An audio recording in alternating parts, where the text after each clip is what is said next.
Ошағын түр қайшылап қазанаттарың, бақпен бабы сай келсе озадаттарың, ал бұйыртып бәйгенің алдынан келсең, көкке лақтырып өркеңді азаматтары.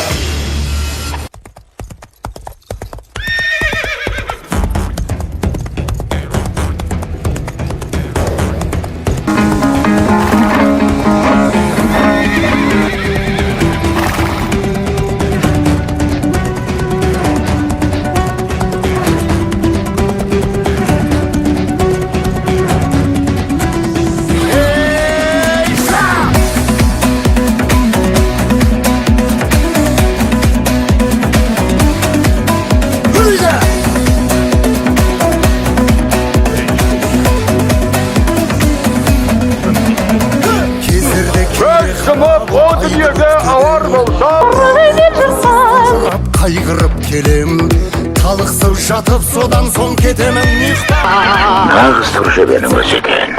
Екпіні үй соққындай пысқырғанда, шалдырмас көктен қысқа жерден аңға. Шықпаса жалғыз қазық жануарды, бұл әзір жеткізбей тұр жылқы малға. Өлеңді шабам алдымдан аңғарлар қаптап, солардан ұрып өтемін саңғарлар қаптап.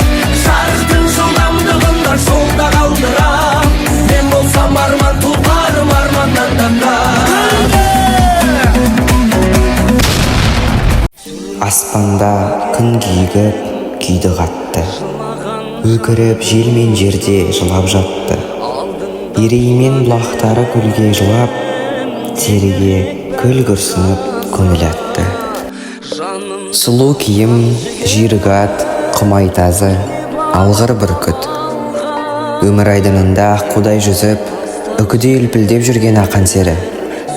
Қазақ даласында еркіндік пен бостандықтың, тектілік пен табандылықтың, жүйріктік пен сұлулықтың символы құлагердің аянышты тағдыры жайында білгіңіз келсе, қазақтың арында ақыны Ілияс Жансүгіровтің «Құлагер» поэмасын оқуға шақырамын. Өнер тақырыбына жазылған өлмес туындыға тамсаныңыз. Кеуде жанды биік, көндіріп мазағыңа, жатайын мәңгі күйіп, сен тартқан азабыңда.